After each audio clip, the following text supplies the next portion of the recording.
I definitely did see my desire to be like, okay, we got to do the thing right now. We got to do it. I got to solve it. I got to solve it. I got to move fast. I got to move fast. When we knew we were going to die anyway. So I don't know why I was trying to solve anything. I'm very excited to talk to you about first Faster Purple Worm because your episode is so much fun. It's ridiculous. The whole thing, though, is like, I am so grateful that the madness of Matt Lillard and Bill and the whole gang over there, I'm so grateful that they came up with this idea because it is so much fun. It's so much fun. And I don't think anyone needs to actually play D&D to enjoy it.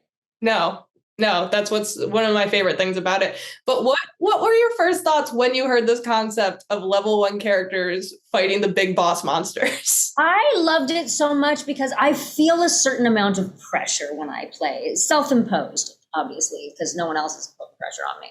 But like, I feel a certain amount of self-imposed pressure to not win the game, but like, there's you want to let things out slowly and tell the story right. And, there's this thing, special thing that you're weaving with everybody else. This time it was just, okay, cool. This is just going to be pure madness. We can all be chaos agents. I also have very rarely, I don't know that I take that back. In one charity one shot, I've played a chaos agent. And then in a branded one shot with Critical Role. But like, I normally play these very level-headed, knows what's going on, kind of has their shit together people. Oh, I hope I can curse on here. Sorry.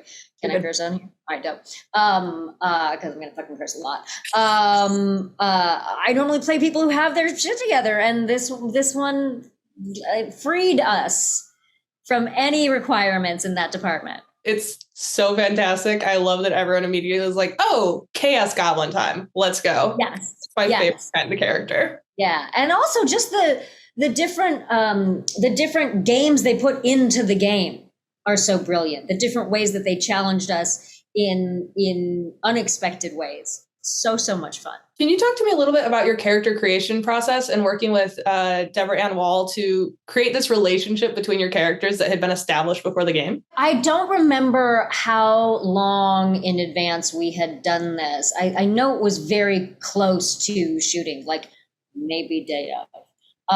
But we had decided, oh, cool, that we're going to have we can know each other this way. I remember being in the green room and just meeting people as people were coming in and as people were leaving from the show before. And I'm pretty sure that's where we came up with it, was in the green room, right before the show. But it worked out perfectly because of her, I don't know, is this coming out after the show airs? Okay, cool. So her idea of a clerical character and my Marco scribing note, like that worked out quite well. You have to tell me what inspired the voice. Your voice in this immediately got me. I just love making ridiculous high-pitched voices, and I don't get to do it very often. So like, I love talking like this. It's just really fun. And I realized that in the show, I don't think I actually speak like I speak before that moment. So I'm like, oh crap. Anyone who doesn't know me is going to think that's my actual voice. And I talk like that for a really long time in that episode. So hopefully it didn't drive people too nuts. But yeah, I just love silly voices, and I don't get to use them nearly as much as I want to. And especially since she was a gnome, it just seemed to make good sense. And since I knew that Franklin was going to be a little bit slower, it made more sense to be a little bit faster. It was the perfect like dichotomy between you two of this very ridiculous voice that's like very deep and slow. And then we get that immediately. I'm like, these two being best friends makes sense. This is perfect. And also Deborah Ann is such a joy. We met 2-3 years ago in London at a convention. And I had known her. That was the first time we met in person. I had actually met her years ago when we did a one shot of like the Walking Dead RPG with Kari and Erika Ishii. And she's just such a joy. And she's so, like, if you watch her in this episode, she's smiling the absolute whole time. Even when she's thinking, she's just got this beautiful smile on. So she's such a joy to pair up with and to play with. I mean, so are the guys. I just hadn't played with them before. But Matt and Abe, hats off to the brothers. Hats off to the brothers and their brilliance. Yeah, I actually want to talk to you about playing with Matt, because this is the first time we see in the show Matt as a player. So what was it like kind of getting that experience, since he's one of the creators of the show? I knew it was going to be off the charts fun because he's Matt. Yeah, it was actually kind of nice knowing that someone who understood the format was within the foursome of us, because obviously this was our first time experiencing the way that the show was going to be. And so knowing that he might, if we needed to, he might help us set the tone going forward, or as we went through with it. I was just excited. I was just excited to play with him because, I hadn't had the chance to. And now I just want to play a lot with him. It's super, super fun. Did you approach playing differently, knowing that one, this is only going to be an hour, and two, that your character is doomed? Like, absolutely. Okay. Absolutely. There was much more throw all caution to the wind. Normally when you're playing a long campaign, or even like a limited campaign, but there's going to be several episodes, you attempt to make your character good at what they do. But at some point or another, in some world, there have to be bad adventurers. There have to be people who are like, yeah, we're going to go on an adventuring party, and then they don't come back. There have to be characters like that. So it was in my mind, it was definitely like, oh, so these are the guys that don't make it. Great, cool. So I'm just gonna play someone who doesn't know what they're doing, but thinks they know what they're doing, and ultimately makes bad choices. Make good choices until, oops, we met the monster of our nightmares. What did you think when your character was falling and it seemed like gravity might be the monster that took out your party? I immediately went into triage space. Like I knew they were going to kill us off that quickly. Like I knew that we had to do a full episode, so that we had to come up with a thing. And thankfully, since I had Mage Hand, I knew that there was something I could do with it. I just couldn't figure out what. I'm not small enough that the Mage Hand could lift me. So it was more like, oh, go. It was more like the hamster wheel was turning in my head. Hamster wheel, like there's a hamster that runs my brain apparently. But like, it was more like I was like going through the Rolodex or going through the files and being like, what can I do? Yeah, it was, I feel like I'm going to be saying the same thing. It was just so much fun, just so much ridiculous fun. And, I don't know that I've ever played before where it was that kind of, oh, cool. So we can do anything because we know this is going to end in 30 minutes. Which sets up a whole different kind of storytelling, which is super fun. I completely love it because I'm also very used to the longer form campaigns. As you know, I'm big on Critical Role, Dimension 20. So being like, no, there's an hour and it's not going to end well for them. I'm like, cool. You have to jump into this just going, I'm going to do everything I want as quickly as possible. And it works so well. Yep. And kudos to all the DMs on this show, because that's a whole other challenge. Because I imagine it's unlike anything that they've done before as well. Yeah, it has to be. Can you talk about your character's decision to charge the monster at the end? Because very brave. What else are you gonna do? You're like, this thing is destroying my friends. I'm just gonna go in. I'm gonna go wild. I'm gonna tell the epic story. I'm going in.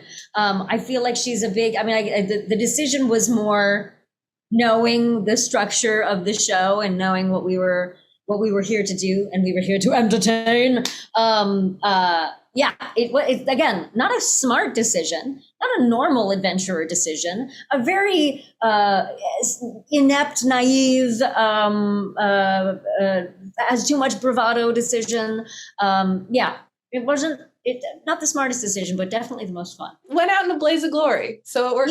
That's the best part. I think that's my favorite part about this show is how people go and how people tell the story of how they go and how everybody, the whole team sets it up for them to be able to tell a great story in those final throws or in those final moments.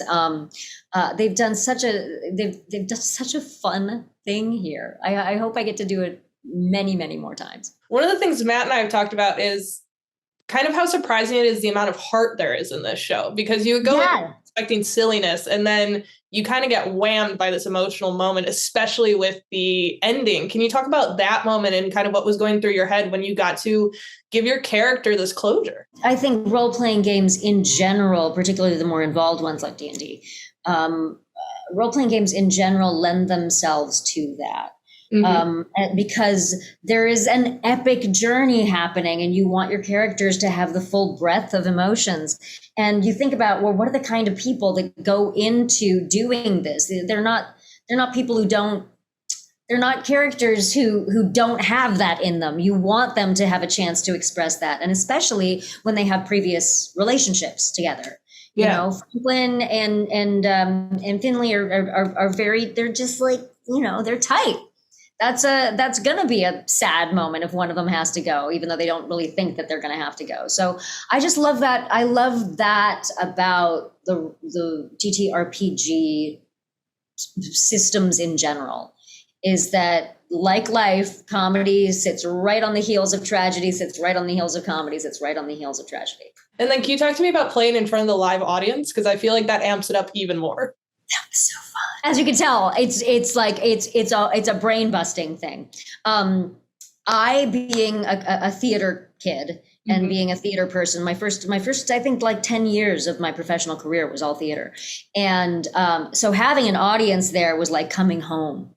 And having other players there and having people root for you. And, it's like doing live play shows at conventions and other stuff, like it's just a different vibe where that there is energy coming with you and that you're sharing energy with all the people in the room.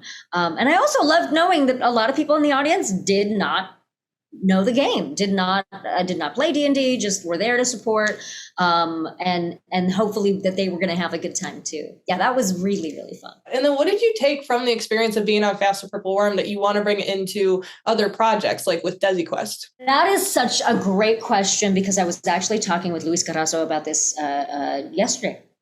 So, and this is actually very personal, so I'm going to say it anyway.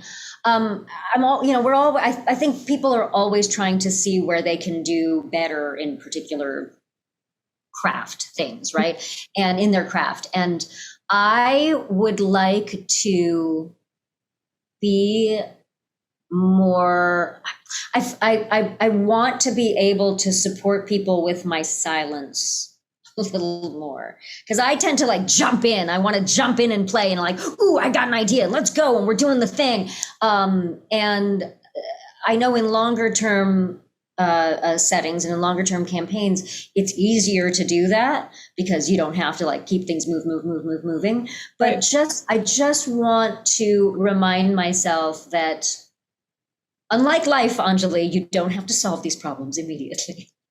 You don't have to, there's no fire, or maybe there is a fire, but maybe it's not your job to figure it out. Like actually, continuing to let the story breathe and letting other people step in and have their moments. I think I do feel like I feel like we do that a lot in longer campaigns. I know we did that so much in Candela Obscura and in the Ravening War and in Basic Quest for sure.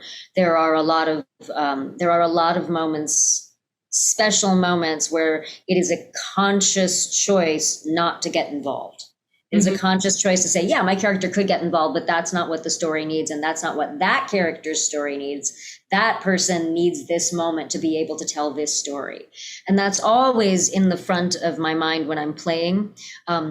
But I did see, like, in this game, I definitely did see my desire to be like, okay, we got to do the thing right now. We got to do it. I got to solve it. I got to move fast. When we knew we were going to die anyway. So I don't know why I was trying to solve anything. But yeah, that's something that I always want to be better and better at, is just supporting the stories of the people around me and of the other characters in the game, and trusting that my story or whatever my character needs to do will come out organically from that. And also just have more fun. Have more fun. I always say that about my life. I take my fun very seriously, but I don't take myself seriously. I just take my fun seriously.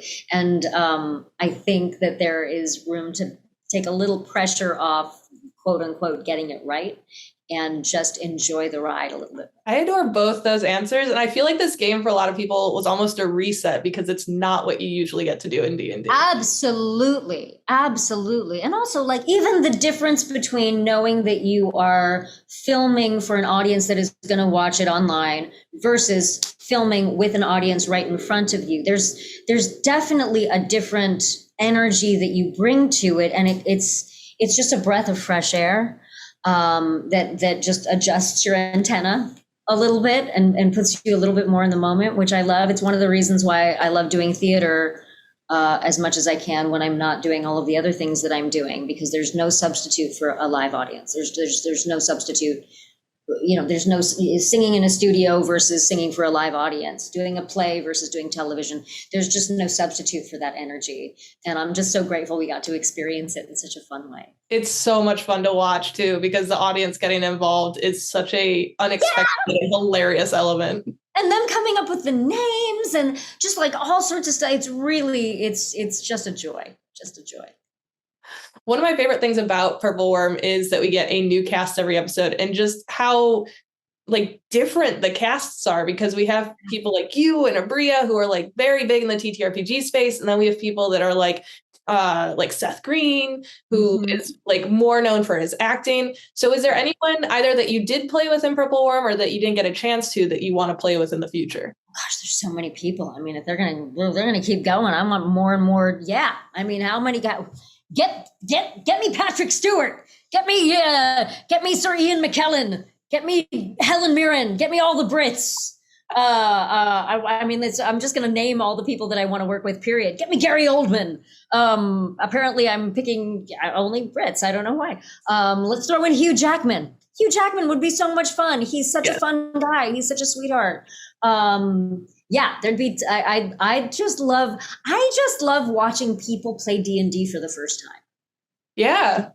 I love it so much. I love, or any role-playing game for the first time. When we just did a Shadowrun series called Shadowrun Excommunication, and we had started shooting, and I think we only had 3 days of shooting, and found out we had lost a guest star for the end of the shoot.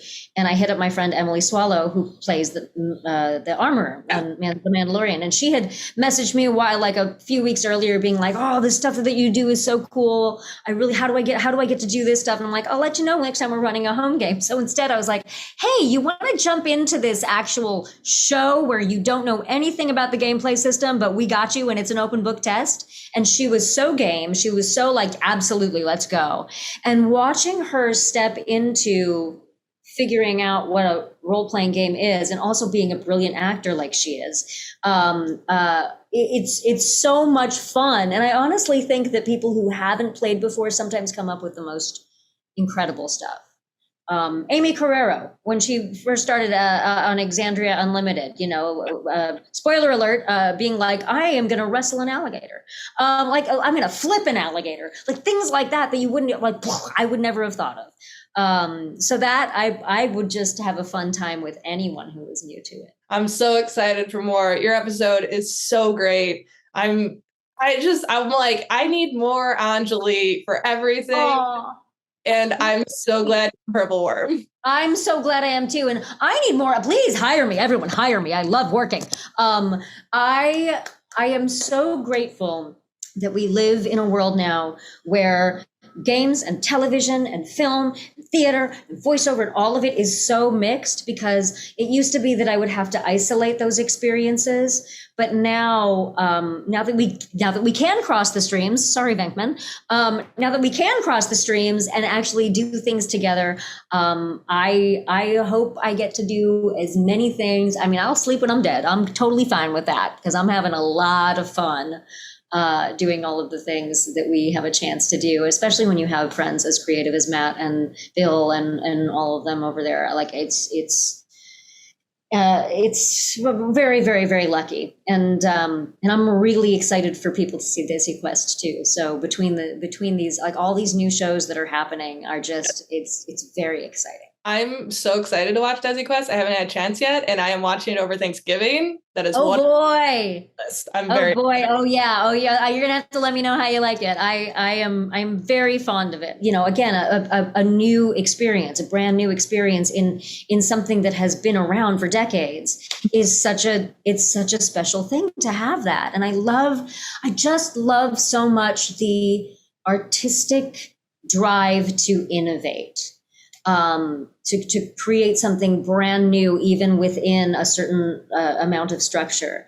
It's precisely what makes people like Matt and Abria and Jasmine and Brennan it makes them so brilliant, is that they can create brand new things in a genre that maybe seemed like it was so limited. All of a sudden, there's something new again. I'm so grateful, so grateful for all of this. And I'm so grateful they let me play with Purple Worm.